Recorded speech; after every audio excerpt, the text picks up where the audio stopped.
Muito que bem, senhoras e senhores, eu sou Felipe Noronha, este é o Eu Vim de Santos e o Santos contratou Christian Oliva, volante uruguaio que vem do Nacional, sim, um dos maiores campeões da América do Sul, afinal de contas no Uruguai basicamente só dá eles ou o Peñarol, e dessa vez contratamos um volante que vem do Nacional.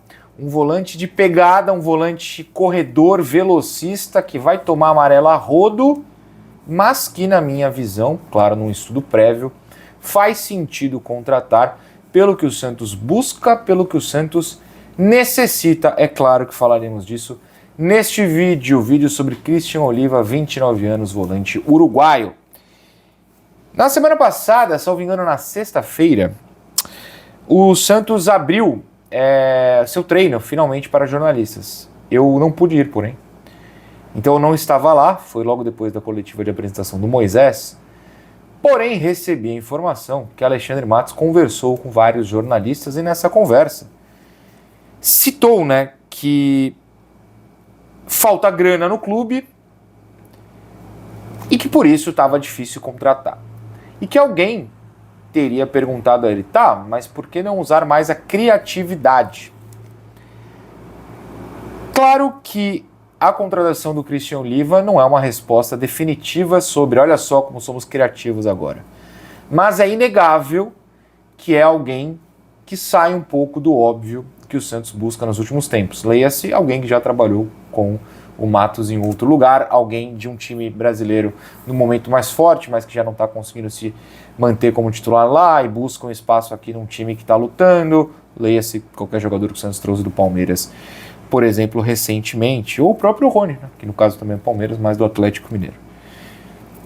A criatividade no caso do Oliva é interessante porque é um jogador que tem 75% dos próprios direitos federativos.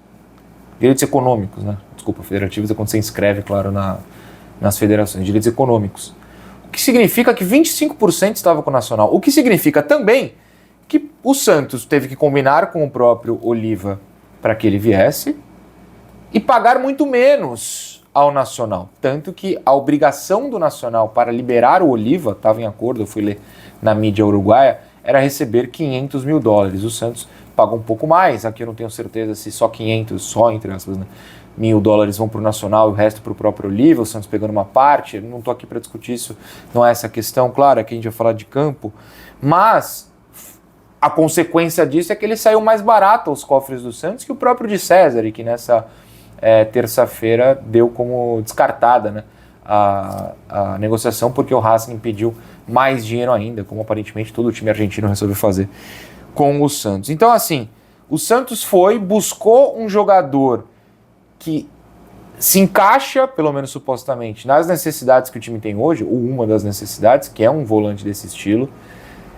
pagando muito menos do que contratando, por exemplo, o Loyola, que o Santos tentou tanto tempo junto ao Independiente. Então, foi criativo. Se vai dar certo é outra história, se vão continuar sendo criativos também é outra história. Mas foram criativos. Pois bem, é um volante e muitos podem perguntar, tá, mas mais volante? Quantidade é diferente de qualidade. O Santos tem muitos volantes, é capaz de eu até esquecer um aqui quando começar a listar. Olivarão, Schmidt, Rincon, Gustavo Henrique. Você pode contar o Bom Tempo se quiser, eu não conto muito, mas tudo bem. Eu conto como meia, no caso. Zé Rafael. Esqueci de alguém? Provavelmente. Mas vamos lá. Arão e Bom Tempo? Beleza. Qualidade. O Gabriel Menino. Zé, Gabriel Menino? Depende do dia. O Zé esse ano não entregou nada nenhum dia ainda. O Gabriel Menino teve seus momentos, mas, por exemplo, teve um dia de cachorro louco contra o São Paulo no Morumbi. Então, ainda deixa dúvidas. Schmidt e Rincon, eu já não conto mais. Eu entendo que o Rincon nem entra em campo quando precisa de volante. E o Schmidt estava virando reserva até o Arão se lesionar. E aí você precisava do Schmidt, porque não tinha outro. Talvez agora, qual seja o plano? Ter alguém à frente do Schmidt. Ter alguém para compor esse banco, para permitir ao Vojvoda táticas diferentes com jogadores de meio de maior qualidade. E não, o Zé não está entregando nada dessa vez. Opa, temos um cara de pegada. Ah, mas o Arão, sei lá, lesionou de novo a panturrilha, por exemplo. Deus queira que não. Temos esse cara para fazer a primeira volância, assim, é preciso. E o Gustavo não inclui nessa lista, mas é um cara mais jovem e tal, que meio que tem essa questão. Eu até vou puxar o Gustavo Henrique agora para o assunto, porque eu enxergo o Vojvoda pensando no Oliva como ele enxergou algo no Gustavo Henrique, a necessidade de um cara de velocidade que corra muito para lá e para cá, ocupe muito espaço na marcação e que tem essa vontade de roubar a bola o tempo inteiro, mas que não necessariamente vai roubar e ficar com ela, vai participar da marcação. Roubou, soltou, que é o que o Oliva faz e o Gustavo Henrique. Talvez o Vojvoda tenha enxergado o Gustavinho dessa maneira para o time profissional. É importante ter banco, né? Eu tenho batido muito nessa tecla, é importante ter banco. A gente se acostumou faz muito tempo a ter um time mais pobre, que só contrata pensando na titularidade. Vamos pensar nesse jogo recente contra o Velo Clube, e eu sei que é um jogo contra o Velo Clube, foi rebaixado inclusive, mas a gente teve no intervalo o Neymar e o Miguel. Que não tivesse o Neymar no banco, obviamente ele seria titular num jogo mais normal. Você tem o Miguel para entrar, você tem o Gabriel Menino para entrar, você pode ter o Oliva, você pode ter o próprio Tassiano se seguir sendo útil nessa questão de só aparecer para bater pro gol. Ele começou o ano sendo útil, não vou negar não. Você precisa de peças, você pode ter o Moisés ou o Rony, né? O Rony entrou no segundo tempo, você pode ter o Moisés no lugar do Rony no banco. Você precisa ter peças que movimentem. Ter 5 substituições é bom por N motivos, mas aumentou a discrepância entre os times mais ricos e os times mais pobres. Com 3 substituições, 3 trocas, você muda 3 peças, isso é uma matemática óbvia. Com 5, você pode ter jogadores tão bons no banco, são 2 a mais de grande qualidade entrando em campo. Muda. Se você é um time pobre, você é um time com elenco curto, você consegue combater um time que tem 3, mas assim, 4, 5, quando você tem 1 a 2 peças, é muita coisa. E o Santos sofre com essa discrepância contra times mais ricos. Então, você tem que moldar um elenco mais forte também no banco. A volância do banco hoje, a volância do Santos no banco hoje não é tão forte assim, né? É importante que isso dê opções. Daqui a pouco eu vou falar sobre essa questão das opções. Antes eu vou passar só por uma confirmação que o próprio Oliva deu à imprensa uruguaia. Ele falou o seguinte, no aeroporto, ele deu entrevista no aeroporto viajando para o Brasil. Me dói sair do clube que amo, do qual sou torcedor. Ele tinha prometido voltar, né, da Europa e ser campeão pelo Nacional, e assim fez. Eles foram campeões uruguaios recentemente. Ele cumpriu essa promessa e tenta, né, recuperar uma carreira no sentido de promessa. Quando ele era mais jovem, aos 22 anos, ele foi vendido pelo próprio Nacional, após um ano só de profissional, para o Cagliari da Itália, passou também pelo Valência, mas não deu certo na Europa, não conseguiu se encaixar. Voltou para a América do Sul, jogou no Talleres da Argentina, foi emprestado ao Juárez no México e aí foi para o Nacional, onde ficou os últimos 2 anos. E é um cara assim, era uma grande promessa, foi para a Europa e não conseguiu. E diz ele nessa entrevista lá na imprensa uruguaia que recebeu a proposta do Santos na última sexta, não contou ao presidente do Nacional porque queria jogar no final de semana, jogou, e aí aceitou a proposta do Santos, porque, de novo, a maior parte dos direitos econômicos são dele mesmo, então ele tomou essa decisão. Cumpriu a promessa, decidiu rápido e quer mais uma chance numa liga mais forte. Por isso até que eu não vou necessariamente trazer os números de desarmes dele, de interceptações dele no futebol uruguaio, porque eles são muito altos, o que seria ótimo, são altos, maravilha. Só que o futebol uruguaio é muito pior do que os campeonatos daqui. Isso, inclusive, o estadual, tá? Claro que o Nacional e o Peñarol não são babas, um ou outro consegue brigar, mas os times do Uruguai são realmente muito fracos. Podem ver pelas campanhas normais em Libertadores, eles nunca vão muito longe. Então é um campeonato fraco. Esses números a gente vai ter que esperar para ver se refletem no futebol brasileiro.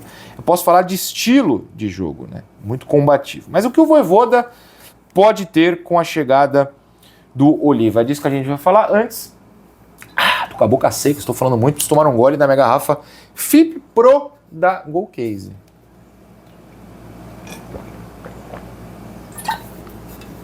Porque tá calor pra dedéu em Santos, tá calor muito provavelmente onde você está, e a garrafa FIP Pro é fantástica. É a garrafa que eu levo para os meus futebols, é a garrafa que eu bebo água durante a live do trio, é a garrafa que até estou aqui mostrando em vídeo para vocês. Tem esse botãozinho aqui, ó. Trancou, abriu, para ter mais segurança quando você for carregar na sua bolsa, na sua mochila e tal, tá bom? Usa o cupom EUVINDSANTOS para ter desconto na sua garrafa FIP Pro na Golcase, cujo link está na descrição, o QR Code, claro, na tela. Maravilha. Bom, o Vojvoda Vou repetir o que eu falei no vídeo da última segunda-feira. Em algum momento eu falei que hoje era quarta, né? Hoje é terça. No vídeo da última segunda-feira, o vídeo tático, que o Vojvoda tem padrões de jogo, sim. Padrão é o que se repete. Padrão não é necessariamente o bom. O Gesualdo Ferreira tinha muito padrão de jogo. Ele fazia a mesma coisa todo jogo e basicamente perdia todo jogo. Uma referência já está ficando meio caduca, mas ainda funciona. O Vojvoda muda. Ele, para falar dos volantes, já jogou com um volante, que geralmente é o Arão, com um à frente, às vezes o Schmidt, agora está sendo um bom tempo, e 2 meias abertos. Ou 2 volantes, que aí pode ser o Arão de primeiro, o Schmidt revezando com ele, ou o Arão de primeiro e o Schmidt e o Zé revezando entre si. Aí, no caso, um escalado, o outro não. Com o Neymar à frente deles. São posicionamentos diferentes que o Vojvoda tem tentado com volantes. Isso pode funcionar tendo o Oliva, porque hoje a gente vai pegar um time que a gente precisa marcar um pouco mais baixo. 2 volantes, o Arão mais ele, beleza. Hoje não, hoje é para pegar lá em frente, lá na frente, marcação-pressão. O Oliva pode fazer esse papel, que eu mostrei várias vezes aqui, que o Schmidt, inclusive, tem feito em marcação-pressão quando é escalado, principalmente ainda no final da temporada passada. Hoje a gente precisa jogar com mais meias, tipo um bom tempo e só um volante. Banco no Oliva, não tem problema. Ele é um cara muito veloz, ele é um cara que corre o tempo inteiro, né? Por isso, eu acho que ele vai ser bastante utilizado nessa questão da marcação-pressão, porque ele cobre os 2 lados e rouba a bola e solta rápido para frente. E quando passa, e aí tá um negócio que me chamou muita atenção. Passou, contra-ataque dos caras, passou a bola por ele. É um cara que corre para trás numa velocidade que a gente não está acostumado a ver o Santos. Pensa, a gente vê o Zaivaldo, o Adonis, o Luan, o próprio Arão não é exatamente o cara mais veloz do mundo, mas é um pouco melhor nisso. Ou o Schmidt, ou o Mike, caras que não voltam nem por decreto. O Oliva é um cara que volta, volta para pegar, volta sem desistir do combate, volta para roubar a bola rapidamente. Então, acho que o Vojvoda enxerga ele como esse cara que vai marcar lá na frente, a bola passou, vai voltar que nem louco para trás. E eu acho que esse tipo de ideia, de tipo de jogo, encaixa no futebol brasileiro sim, encaixa muito com a ideia do Vojvoda. Ele tem esse passe para frente, o que é muito importante, porque, por exemplo, hoje a gente tem um volante, eu fiz um vídeo semana passada analisando, que o Schmidt ele pode até roubar a bola, mas ele demora, ele é lento para passar. O Oliva não me parece querer a bola. Roubei, soltei, tchau, se vira aí, você arma, eu tô aqui para desarmar. Então, acho que pode ser isso. Muita gente preocupada com a quantidade de cartões amarelos que ele leva no futebol uruguaio. Não acho que isso vai diminuir aqui, até porque o árbitro brasileiro é muito chato, né? Qualquer toquinho, cartão. Banco. Tá suspenso, Arão. Hoje não tá suspenso, joga. Tem que ter banco. Você pode até ser um time mais violento, entre aspas, com pegada maior, quando você tem opções. Se o Arão tá suspenso ou tá lesionado, olha o pandemônio que vira. Tem mais um cara para fazer isso? Talvez não vire um pandemônio, o que já é uma evolução dentro desses últimos anos do Santos. Então eu espero um cara muito combativo, muito físico, que chega junto mesmo, que pressiona o tempo inteiro e que não fica com a bola. Roubou, soltou, vocês são melhores que eu com a bola no pé, se virem aí para armar, para finalizar. Tem poucos gols, não se apeguem. Ele tem 3 gols e 3 assistências na passagem dele pelo Nacional. Não é a função dele. A gente não está aqui para analisar isso, a gente está aqui para ver o que ele consegue, marcando, pegando. E assim, roubou lá em cima, solta no Neymar, solta no Gabigol, solta no Moisés, no Rony, no Miguel. Não é sua função. Pode ser um homem surpresa, mas não é sua função. Eu acho que o Vojvoda não vai fazer isso com ele. Ele tem feito com o Zé Rafael, que é bem preocupante, né? Não tem dado certo. Se o Bom Tempo não é essa vaga, o Oliva joga mais para trás. Eu acho que tem tudo para funcionar. Temos fé. A análise prévia é isso, né? A gente faz com fé, a análise da realidade vem depois. Beijo para vocês. Tchau.